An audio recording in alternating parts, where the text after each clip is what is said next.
Everyone, good afternoon. Welcome to the session. So a new day, new beginning of another segment. I hope you had a very safe and prosperous Diwali. I'm wishing you the best of luck ahead. I hope the next coming 2 weeks would be the best moment of your life, where you get the offer letter, you go for various drives.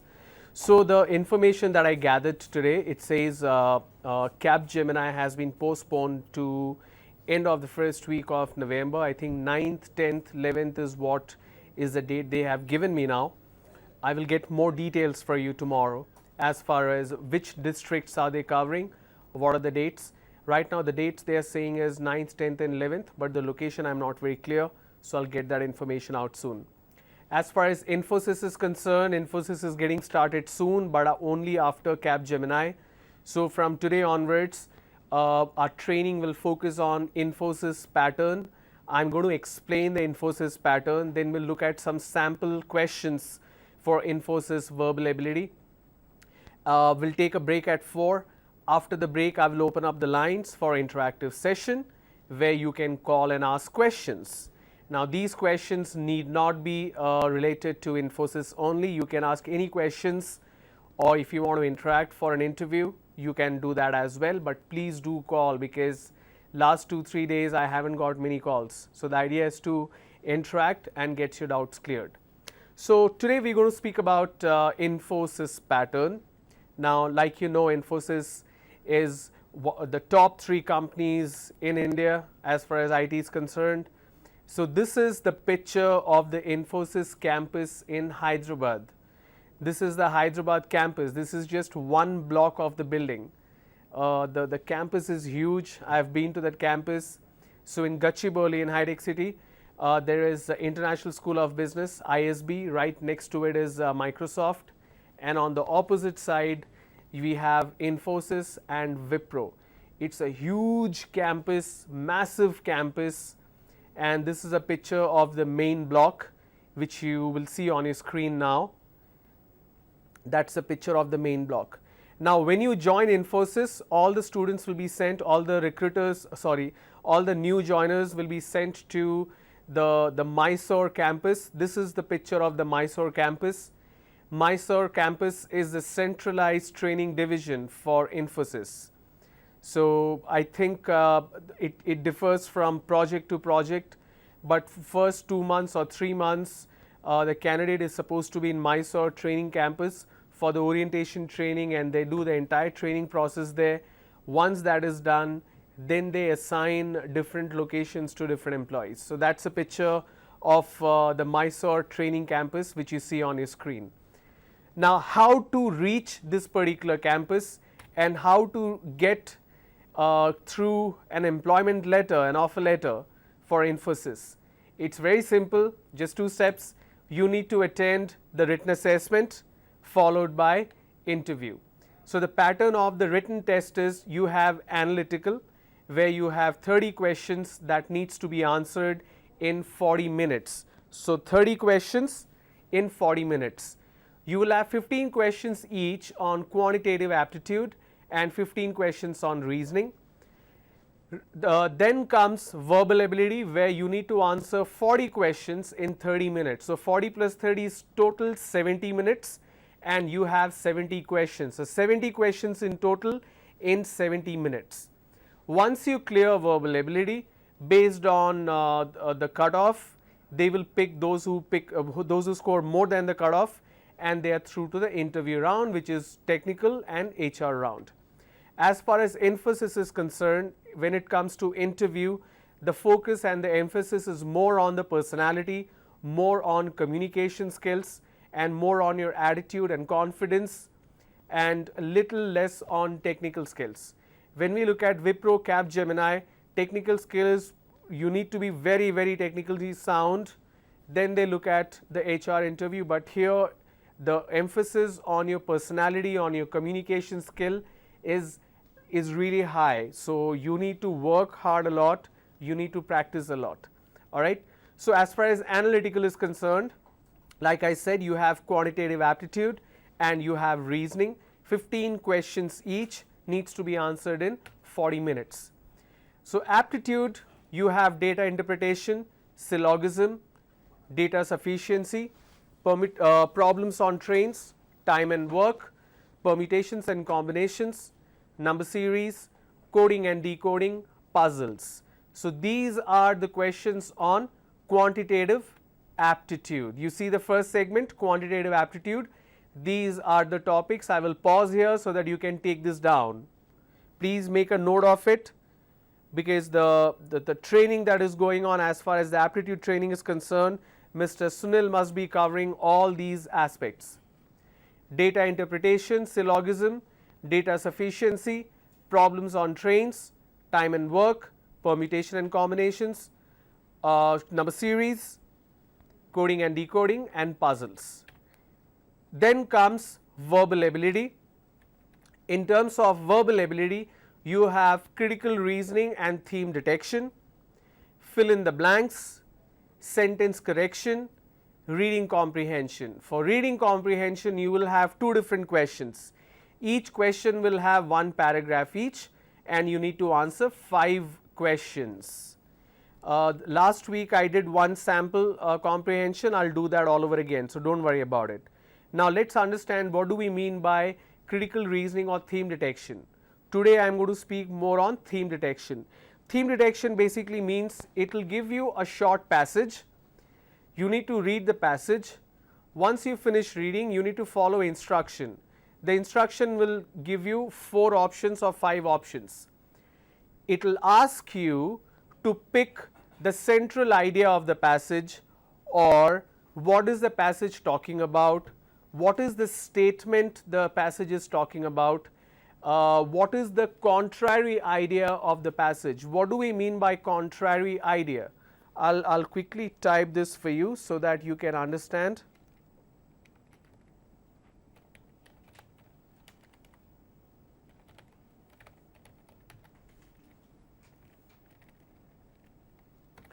Okay. Contrary idea basically means opposite.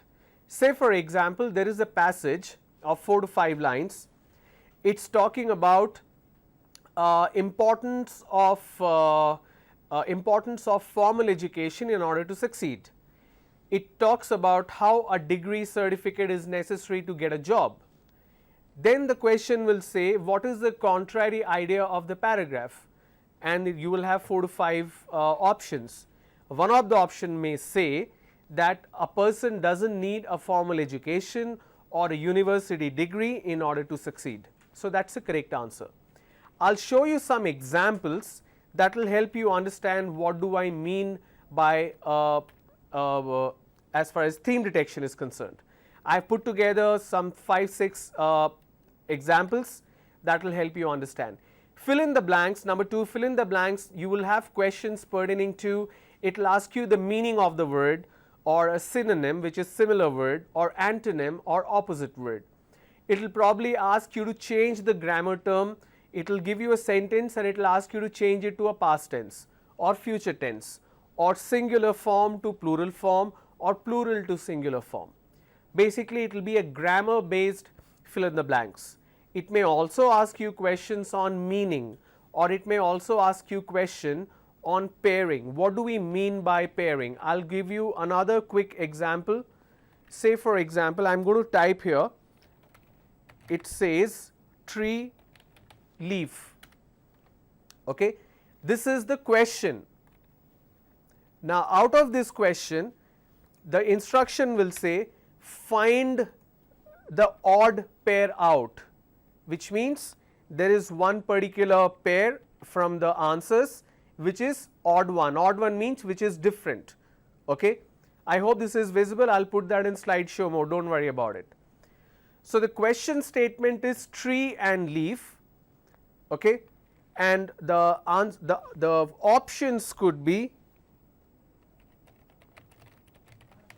book is 2 pages, or it will have another example which is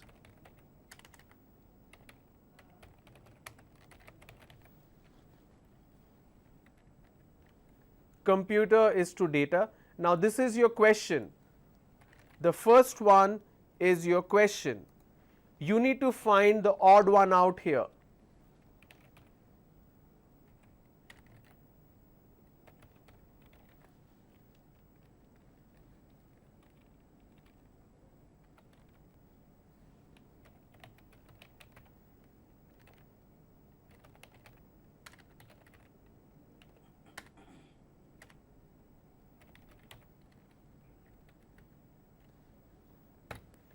Okay. So this is a question, you need to find the odd one out. Tree, leaf, book, pages. The third one I made a spelling mistake. Okay. Computer, data, car, petrol, pharmacy, medicines. Just take a guess which one is the correct answer. What do we mean by correct answer here? You need to pick the odd one out, something which is not matching here. So which is the answer which is not matching? This particular option.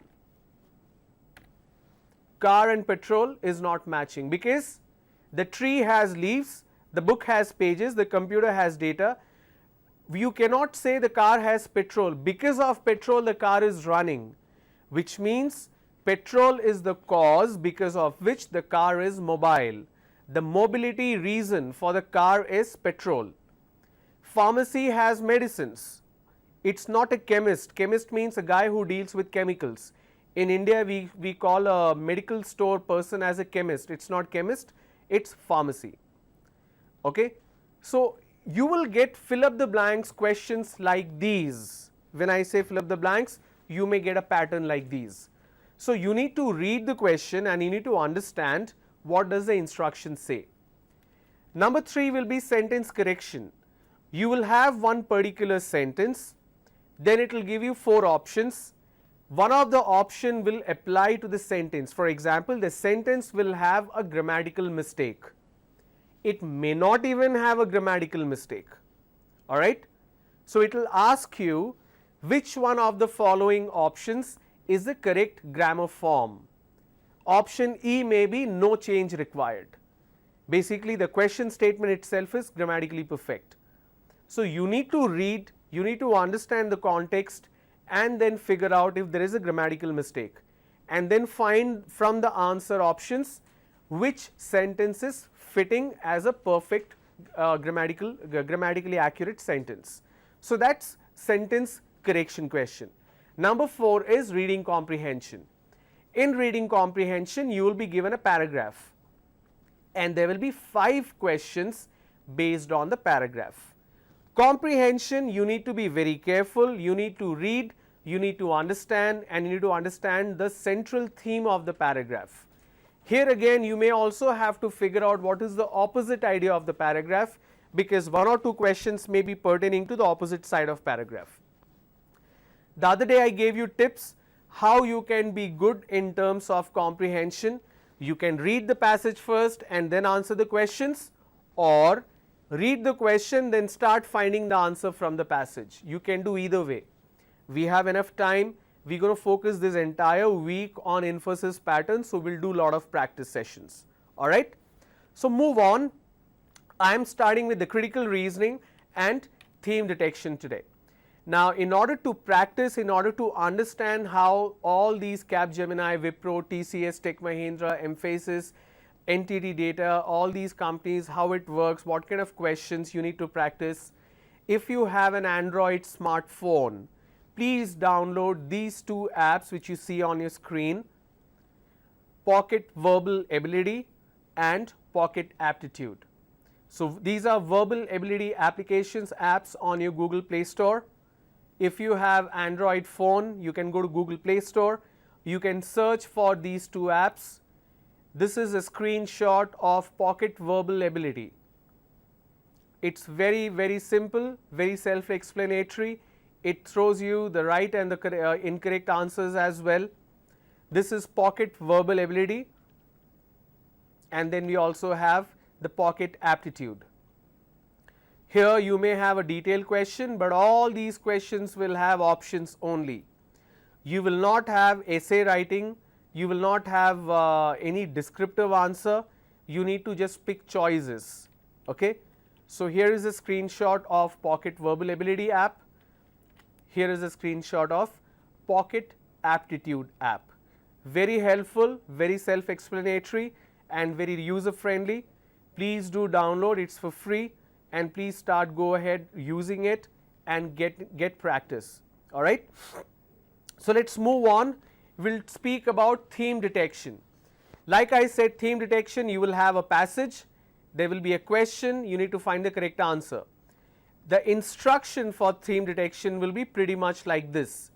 Each of the following questions contains a small paragraph followed by a question on it.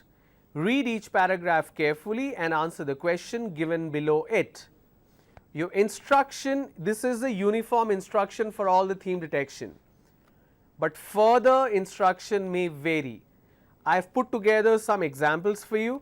Let's take a look at it. We will read and we will solve this as a part of our exercise. Theme detection. This is number 1. I am going to read this slow and I am going to explain and then we'll answer the questions. All right. Let's start. The attainment of individual and organizational goal is mutually interdependent and linked by a common denominator, that is employee work motivation. Organizational members are motivated to satisfy their personal goals and they contribute to the efforts to the attainment of organizational objective as means of achieving these personal goals. How many lines do I have? I have just 6 lines, very short para, right? I'll read this again, then I will explain. The attainment of individual and organizational goal is mutually interdependent and linked by a common denominator, employee work motivation. Organizational members are motivated to satisfy their personal goals and they contribute to their efforts to the attainment of organizational objectives as means of achieving these personal goals.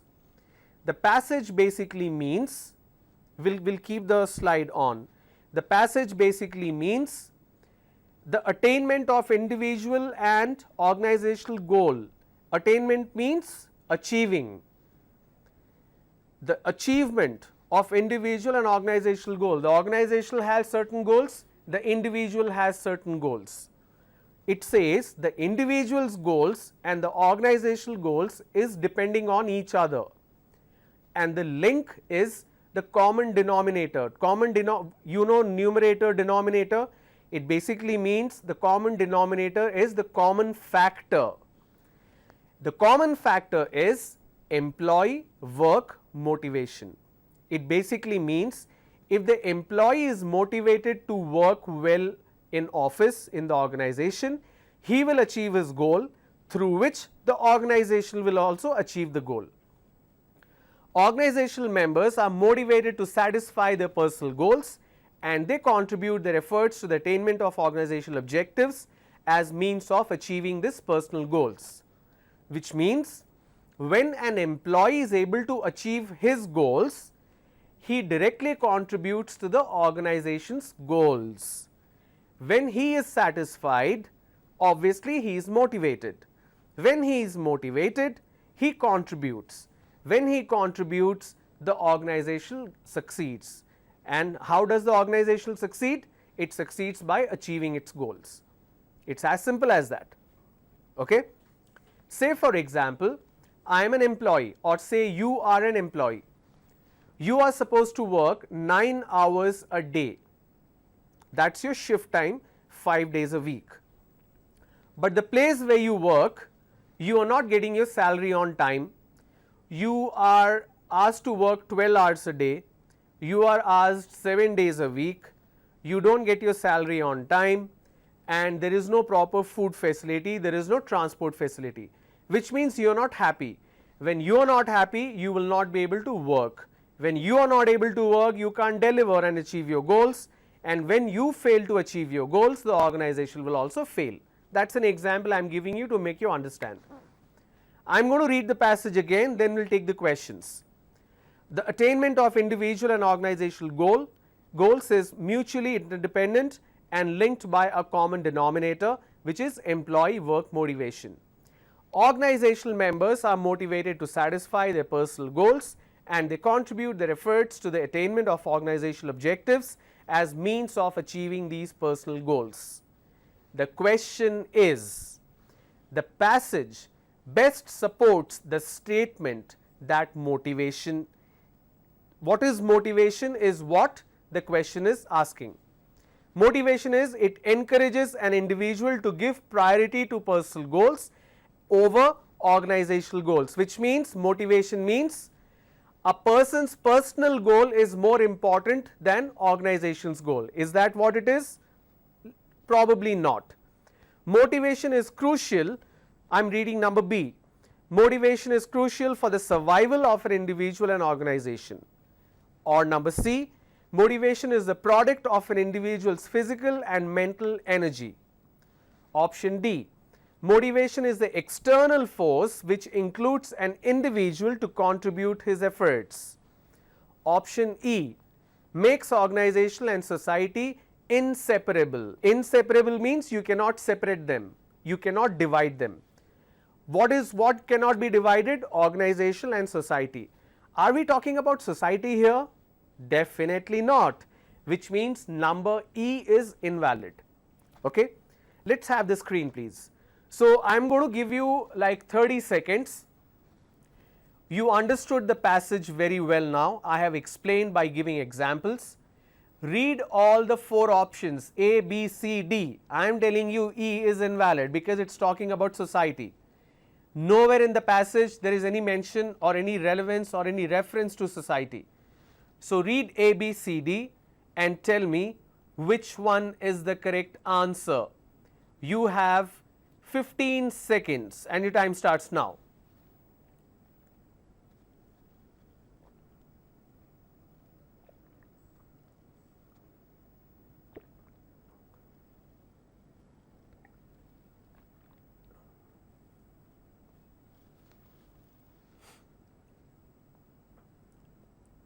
If you think A may not be the correct answer because it says personal goal is more important than organization.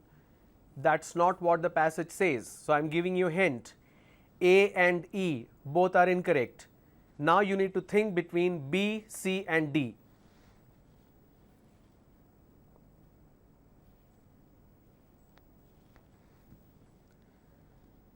B says motivation is crucial for the survival of an individual and organization. Are we talking about any survival stuff here? Survive means basic need. We are not talking about basic need, we are talking about goals. Goals are not basic, right? So B is also incorrect. Now I am giving you the choice between C and D.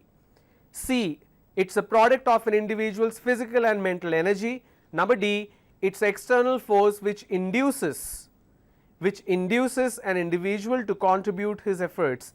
Induces means encourages. Induces means creates an environment to make the person do certain things. Alright, and the correct answer is A. Alright, so when you read the passage, see how the confusion occurred because I worded the entire passage very differently. Okay, now why did I word this entire passage differently? That was with a very sole reason to help you understand how to understand the inner meaning of a passage. Okay, inner meaning of a passage means you have this entire 6 line of passage in front of you. There are certain meaning which you can read literally, there is certain meaning which is hidden. Say for example, we don't need the slide now. Say for example, if I have to say, we don't need the slide, okay, thanks, great.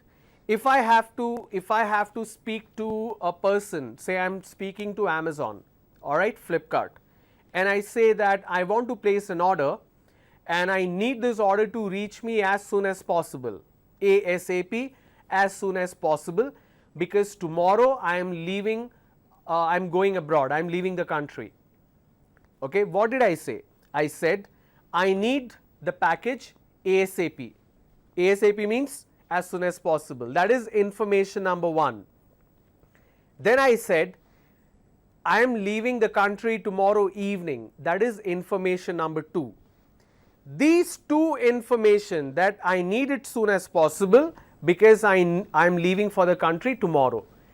These two separate statement leads to a meaning which is only one meaning, and that is I need the package to reach me before tomorrow evening. But am I saying it I need it before tomorrow evening? No, I am not saying it. Even though I am not saying the sentence that I need the package before tomorrow evening, I am putting it differently, that I need the package as soon as possible and I am leaving for the leaving the country in the night tomorrow. Tomorrow night I am leaving India, I am going abroad. Which means I have a stated line and then I have inference. Inference basically means what do I mean? When I say something, when I state something, if you pick the literal meaning or just read, you may not get the inner meaning. All your theme detection questions will be like that. It will give you a passage, you need to read and understand what it's trying to say. So when you finish reading the passage, read the instruction. In this particular question, the instruction, what does it say? It says the passage best supports statement. Can we have the slide please? I am reading. Can we have the slide please? I am reading.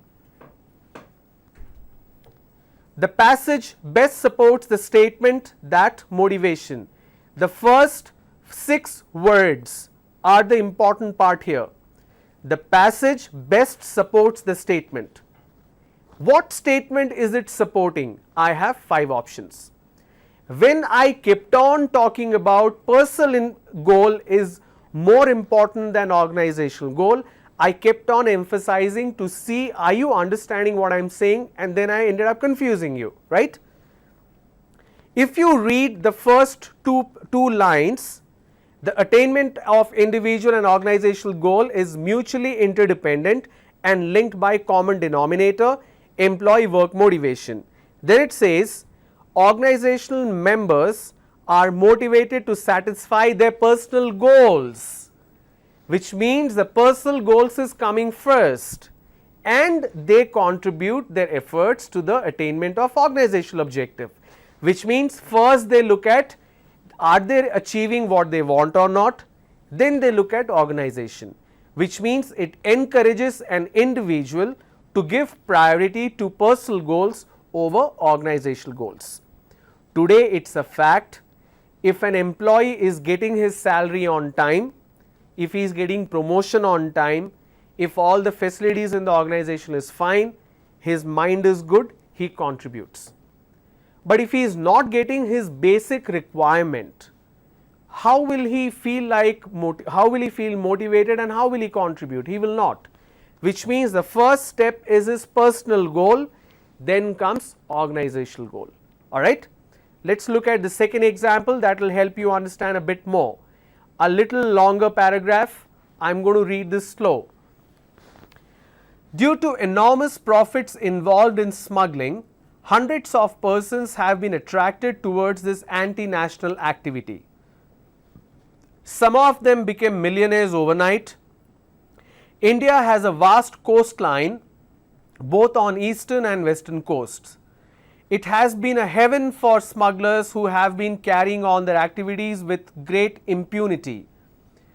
There is no doubt that from time to time certain seizures were also made by the enforcement authorities during raids and ambush, but even allowing these losses, the smugglers made huge profits.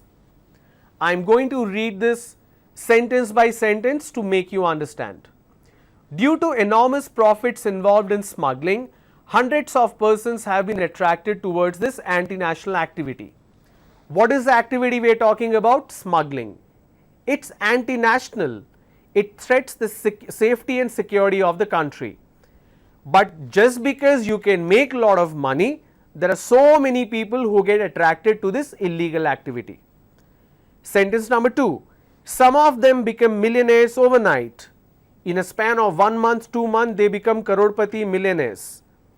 India has a vast coastline both on eastern and western coast. You have the east coast, the entire starting from West Bengal, then Orissa, then Andhra Pradesh, Tamil Nadu, Kerala, that is all the east coast, and west coast you have Kerala, Karnataka border, you have Maharashtra, you have Goa, all that is west coast, right. So, India has a very large coastline, the coastline is huge, that is what it says. India has vast coastline both on eastern and western coast. It has been a heaven for smugglers who have been carrying on their activities with great impunity. Impunity means fearless. They do not care about anything because they know the coastline is so vast, it is very difficult to catch them. So, that is why it says, because of this vast coastline, it has been the heaven. Heaven means very easy, smooth, for smugglers who have been carrying on their activities with great impunity or great courage without any fear. There is no doubt that from time to time, certain seizures were made by enforcement authorities.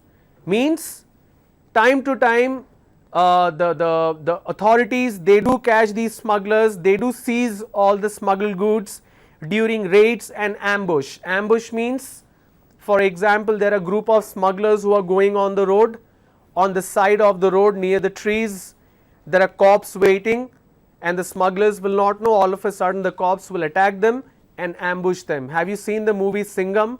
In Singham, that is what the hero does, right? He hides behind the trees and suddenly he attacks them, that is an ambush, alright. During raids and ambush, but even allowing these losses, the smugglers made huge profits. They are making huge amount of money. 1 or 2 seizures like this, 1 or 2 raids like this also does not create a huge damage because they are anyways making lot of money.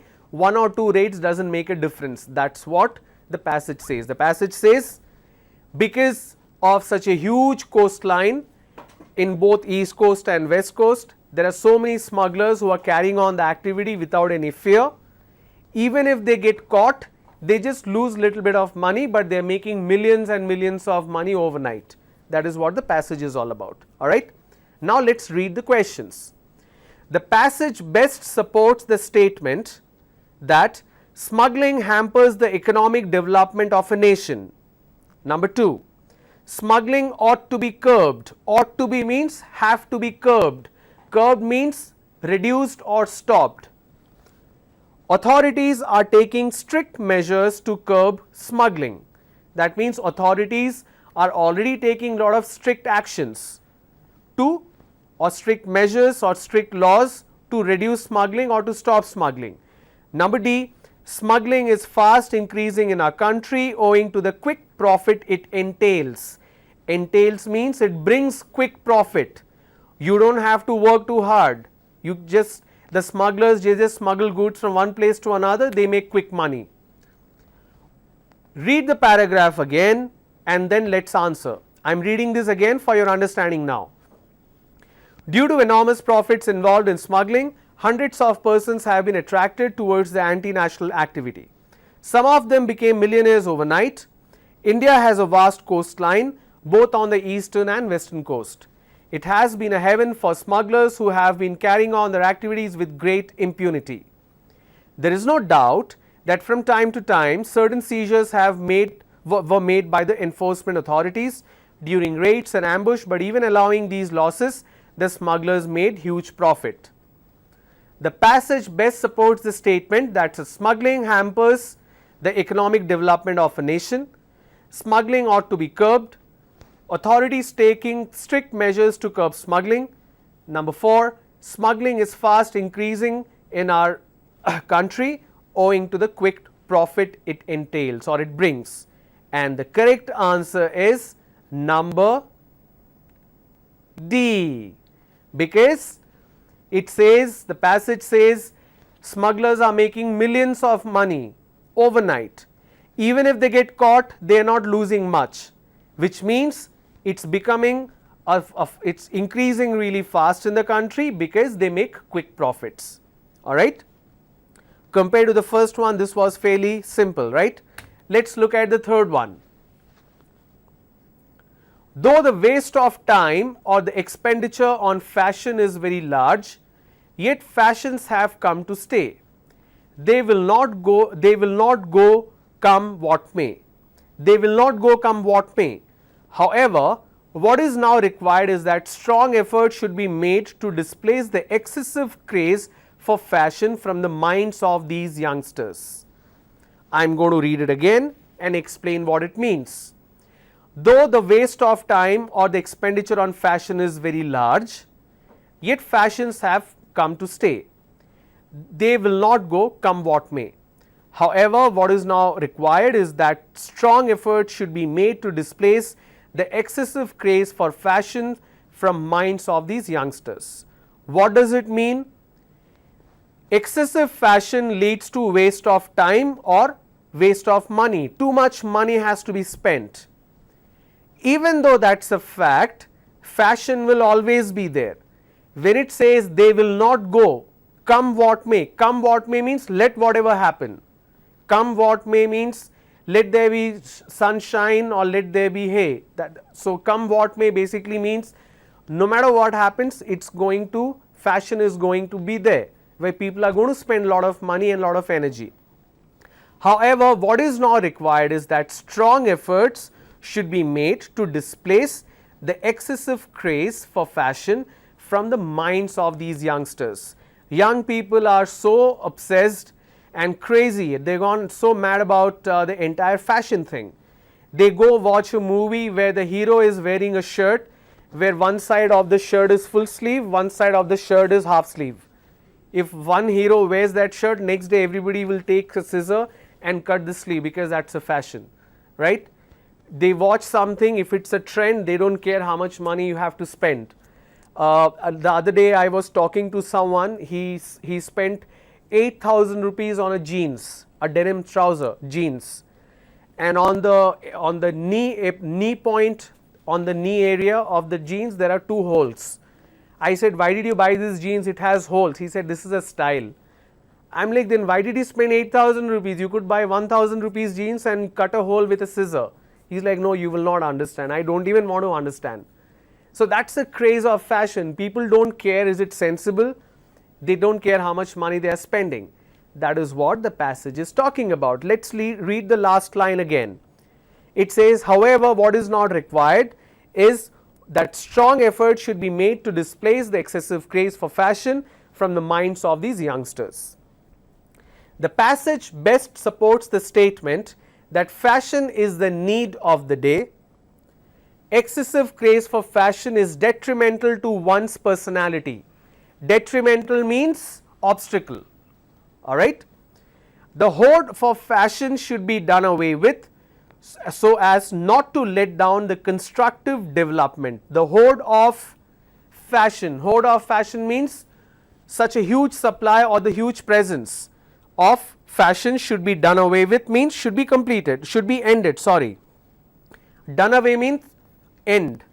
Done away with so as not to let down the constructive development. Number 4, work and other activities should be valued more than the outward appearance. How you dress up should be judged later. What you do should be judged first, but not in terms of interview. Interview, please be dressed well, alright, because your appearance will help them judge you. Here the context is different. Let's read the options again. Fashion is the need of the day. Excessive craze for fashion is detrimental to one's personality. The hoard for fashion should be done away with so as not to let down the constructive development. Number D, work and other activities should be valued more than the outward appearance.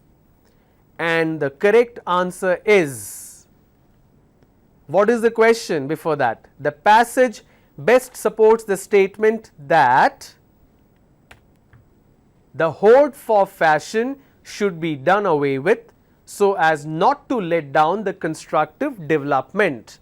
Basically, it means instead of focusing on things which is not necessary, we need to focus on constructive development. That's what it means. All right. I am going to the next one. I will go a little slow now so that you can answer yourself.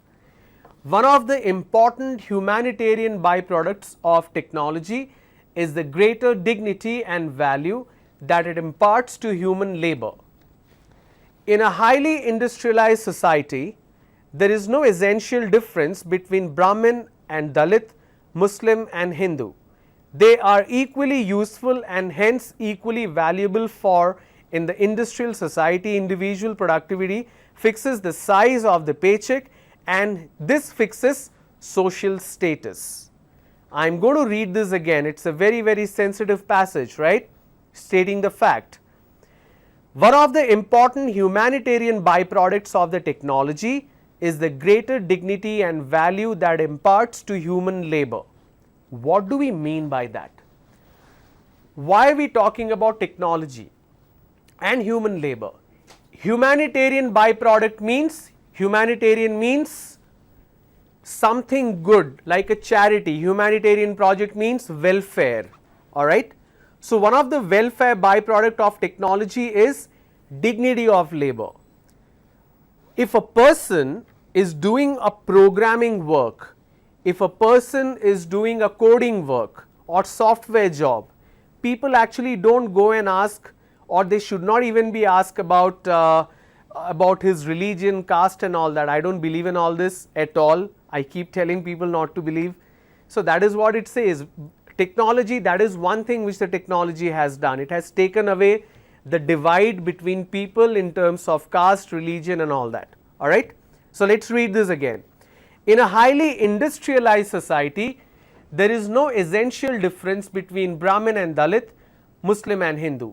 They are equally useful and hence equally valuable, for in the industrial society, individual productivity fixes the size of the paycheck and this fixes social status. What it basically means is, when we look at an industrial society means where there are a lot of industries. The industries could be automobile industry, healthcare industry, hospitality, hotels, education sector, manufacturing sector. Within manufacturing there could be steel, there could be cement, there could be real estate. All these industries, when we speak about, it basically means a person's differentiation is done not on his caste or religion, but on his work. The social status is decided on how much money he earns because of his skills, not because of his caste or class. That is what it says. Understood? Let's read this again so that you understand this better. One of the important humanitarian byproduct of technology is the greater dignity and value that it imparts to human labor. In a highly industrialized society, there is no essential difference between the Brahmin and Dalit, Muslim and Hindu.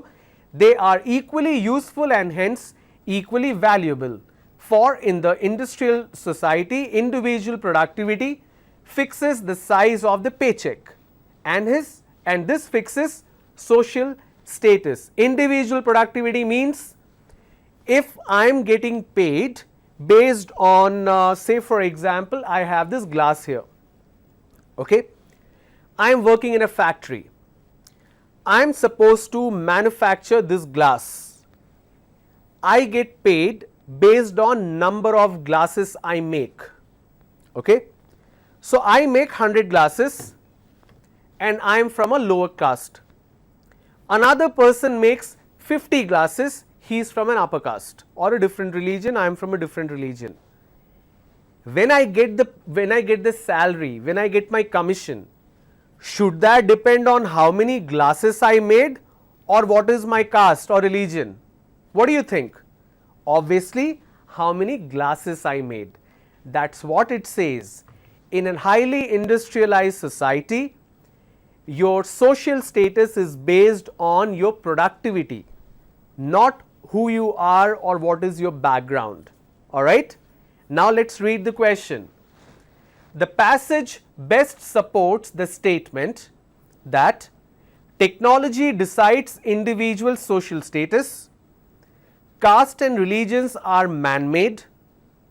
Human labor has dignity and value. All individuals irrespective of caste and creed are born equal. Industrial society is a great leveler of men. Leveler means who levels everything. Like, have you seen a road roller? It levels the entire road. There is no uneven surface. Everything is straight. So that's what number E means. It means industrial society is a great leveler of men. So we'll read the options again and then we'll understand. Technology decides individual social status. Caste and religion are man-made. Human labor has dignity and value. All individuals irrespective of caste and creed are born equal. Industrial society is a great leveler of men.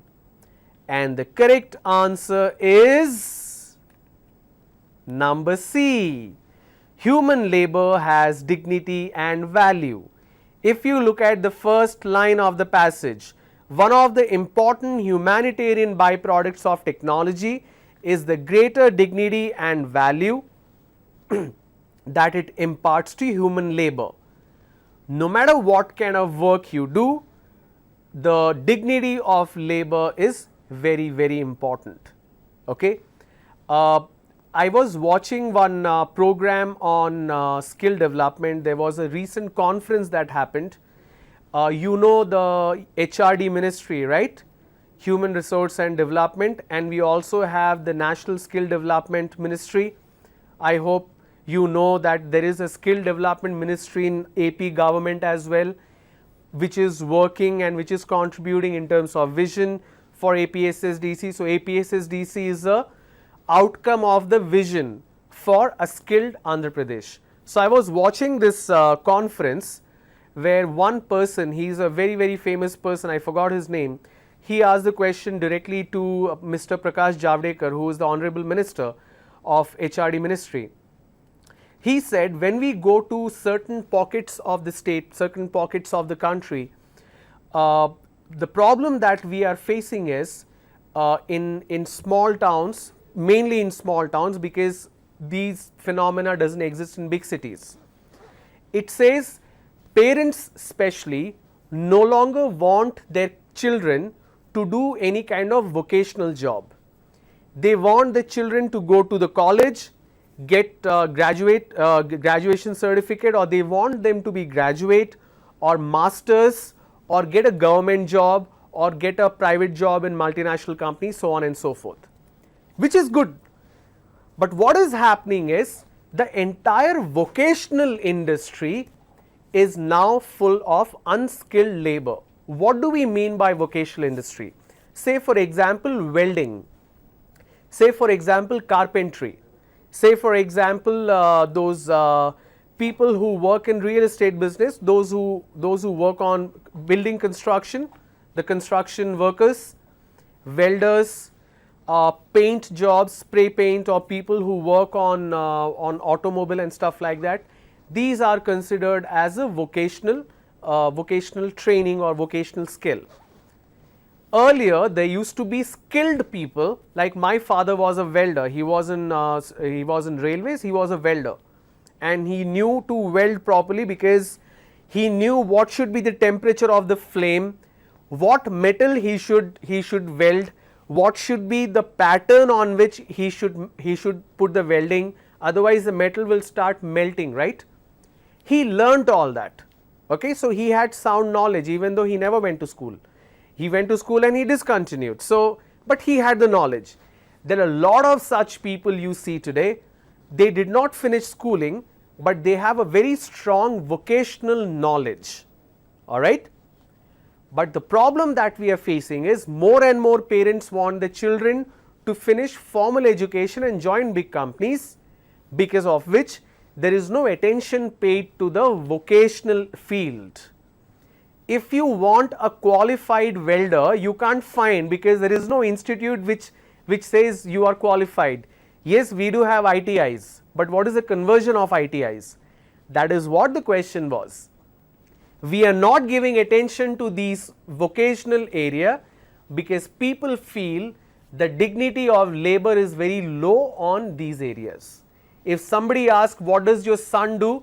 Person A says he is a software engineer, he is earning 25,000 rupees, he just got a job last month. Another person says, my son is a welder. Oh, your son is a welder, oh my god, why welding job? He is earning 65,000 rupees a month.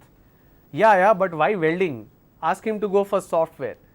So, social wise, the guy who's doing a welding job and he's qualified, he is earning more, but the dignity of labor is less. So that is what this person was asking, that today we need an atmosphere where the dignity of labor has to be there. That is missing. Now relate that dignity of labor to the passage. We'll read this passage again so that you understand the context. One of the important humanitarian byproducts of technology is the greater dignity and value that it imparts to the human labor. It is in a highly industrialized society, there is no essential difference between a Brahmin and Dalit, Muslim and Hindu. They are equally useful and hence equally valuable for in the industrial society. Individual productivity fixes the size of the paycheck and this fixes social status. The passage best supports the statement that human labor has dignity and value. No matter what work you do, take pride in it. There is value in it and there is immense dignity in it. Alright, we'll take a quick break. We'll come back and I'm going to open up the lines. Whatever question you have, please do feel free to ask your questions pertaining to anything that I've covered so far since last 1 month. Whatever question you have, please do feel free and ask. Take a quick break, feel a little refreshed and come back. Thank you.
Welcome back everyone after the break. So I'm opening up the lines now. Please pick up your phone and make those calls. Whatever questions you have, I'm here to answer. It could be related to Capgemini, it could be related to Infosys, whatever questions you have. So there are three numbers which is flashing on your screen right now in the bottom, and the numbers are 2354 0726, 2354 0326, and there is also a 1-800 number. All right. So questions, clarifications, any kind of doubts you have related to what I have covered from day one in terms of communication, in terms of body language, dress code, etiquette, gestures, mock interviews, Capgemini pattern, Infosys pattern, anything that you may want to ask. So please call and ask. I'm here to answer your questions and make use of this. Like I told you, Capgemini, 9th, 10th and 11th is the date that I got so far. I'll get you more details tomorrow. Infosys will happen after that. And Infosys, they have verbal ability, and the focus is more in terms when it comes to interview. The focus will be more on your personality, your communication skills, your overall attitude that you display on through your answers. Where in Capgemini, the focus is pretty huge in terms of your technical knowledge, your domain knowledge, your subject matter expertise. So each company differs from one way or another, but the requirement of Capgemini in terms of numbers is very high.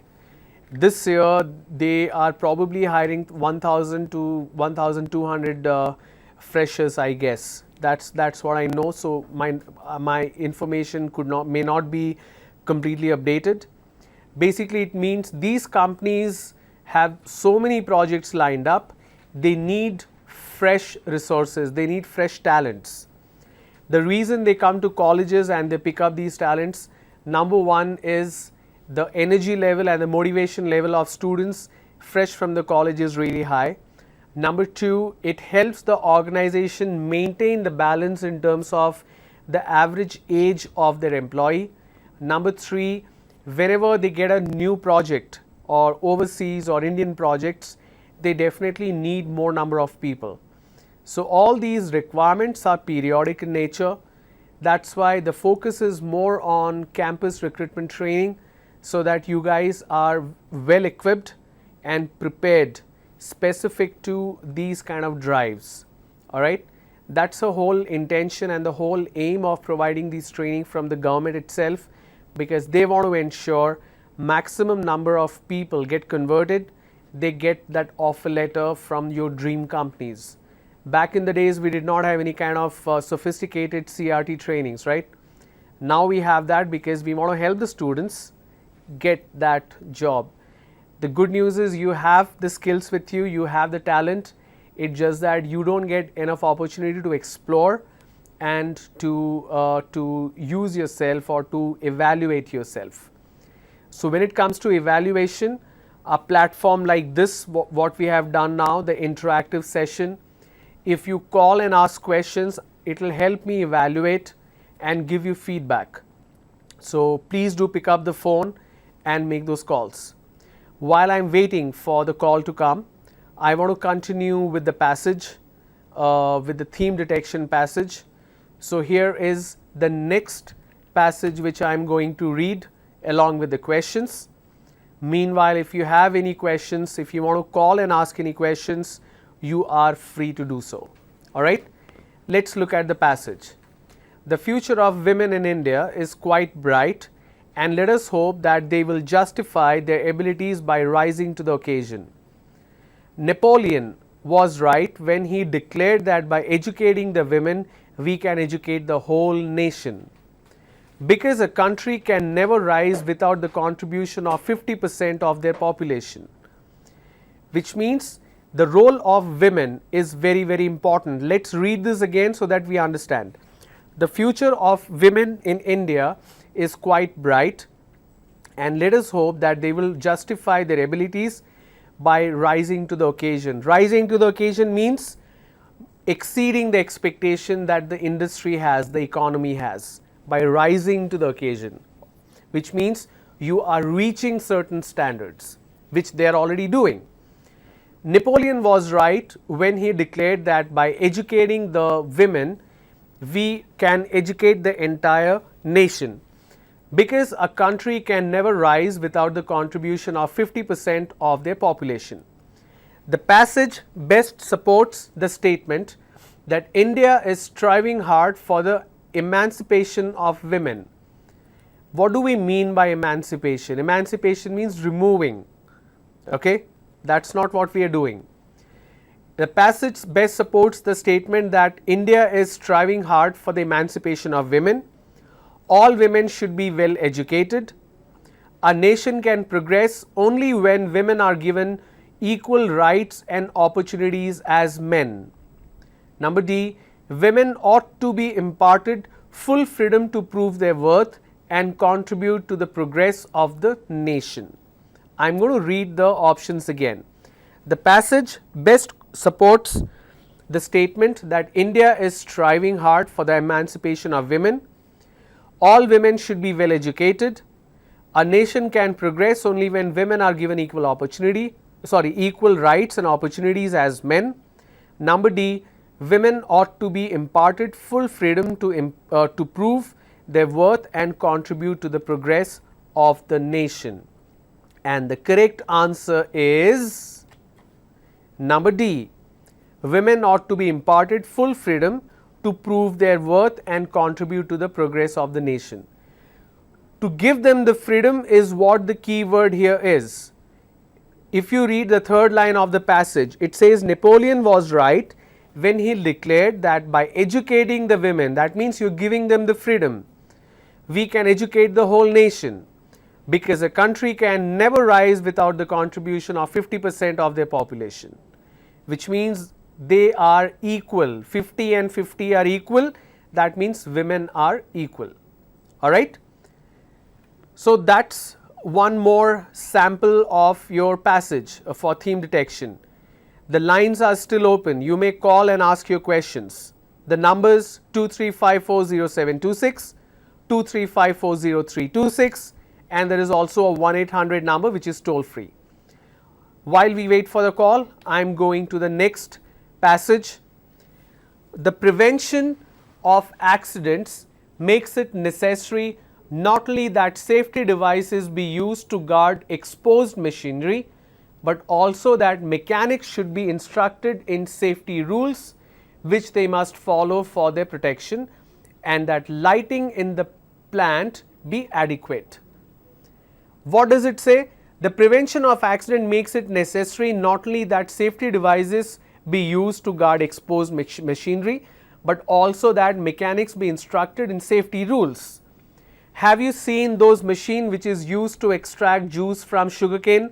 The sugarcane juice machine, the wheel part of the sugarcane machine, you have two rollers through which you put the sugarcane.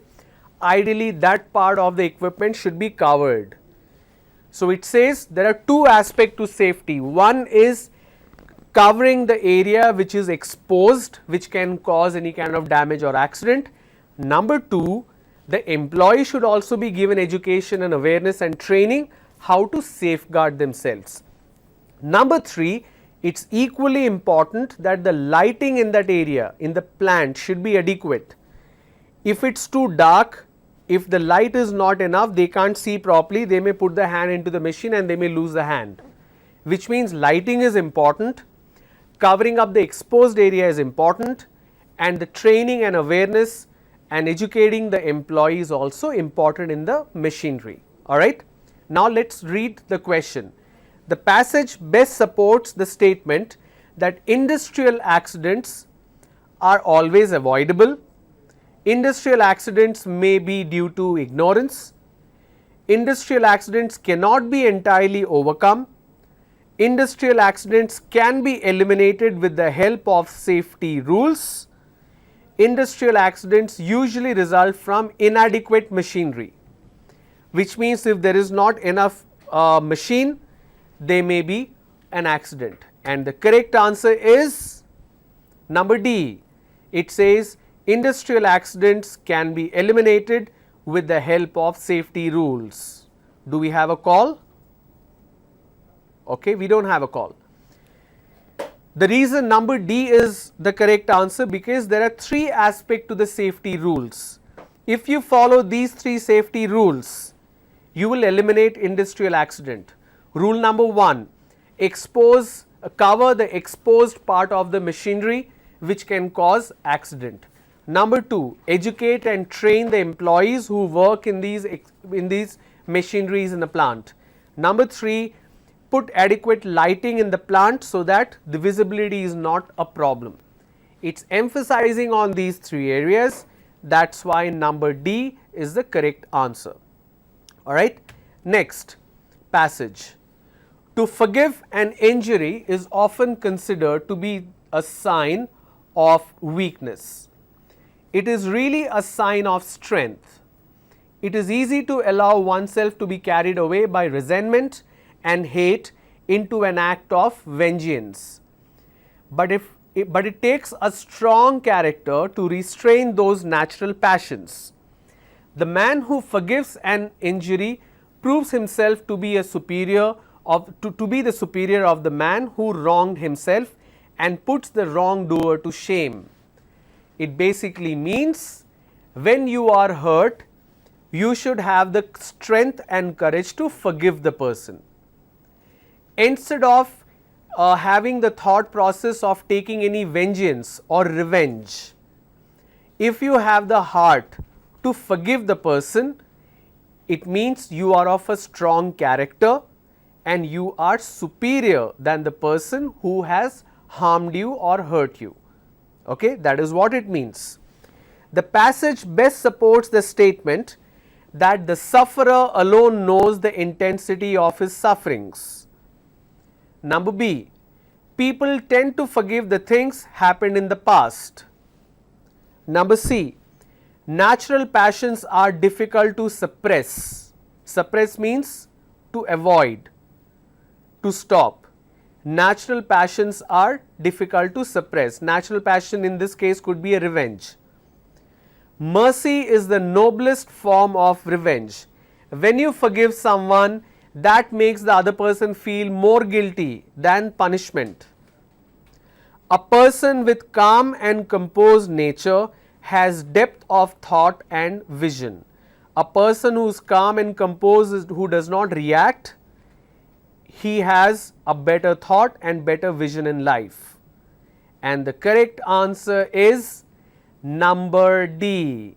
Mercy is the noblest form. Noble means best, charity, kind, humanity, all that what noblest means.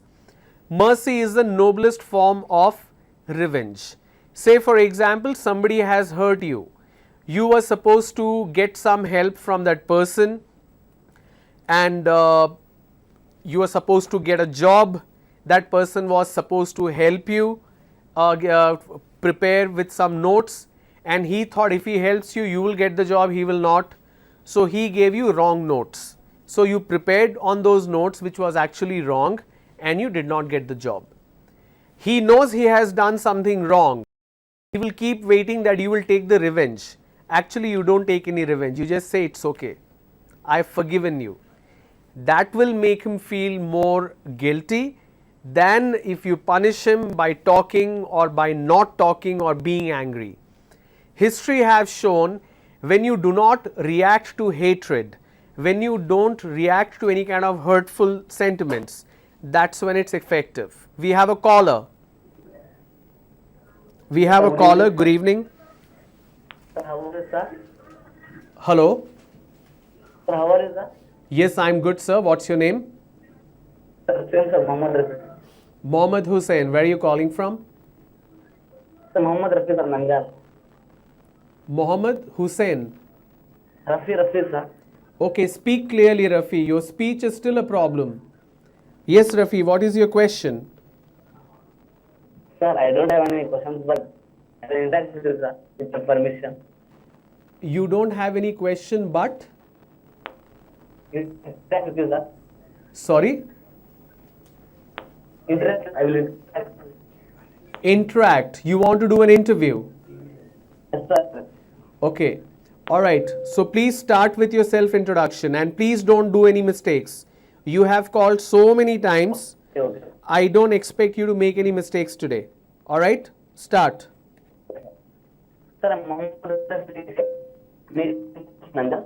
Okay. Rafi, your voice is breaking. Rafi, your voice is breaking and please reduce the TV volume.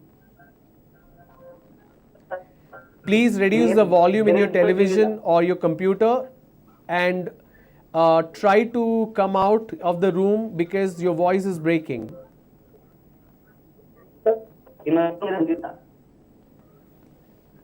Yes, continue please. Sir, I'm Mohammed Nanda. I'm doing my final year. I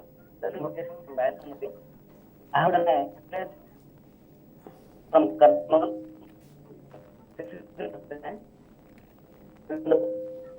I have completed my medical. Are you there?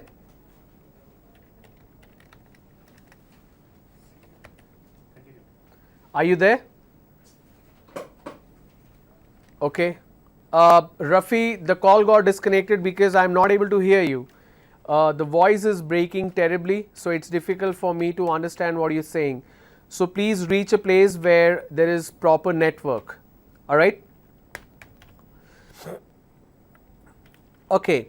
So we were talking about this particular passage. To forgive an injury is often considered to be a sign of weakness, and I said the correct answer is mercy is the noblest form of revenge. Let's look at next passage. Industrial exhibitions play a major role in a country's economy. Such exhibitions, now regularly held in Delhi, enable us to measure the extent of our own less advanced industrial progress and the mighty industrial power and progress of countries like UK, USA and Russia, whose pavilions are the centers of the greatest attention and attraction. Pavilion basically here means stalls. In Delhi there is an industrial exhibition that happens. All these exhibition helps us understand the role of the country's economy. It basically says when we look at our industrialization, our standards is not as advanced and as complex as UK, USA or Russia. Okay? That's why when you go for an exhibition, the stalls managed by the companies from UK, USA and Russia is always crowded. They get more people. The passage best supports the statement that industrial exhibitions greatly tax the poor economies. Industrial exhibitions are more useful for the developed country like USA, whose products stand out superior to those of the developing countries.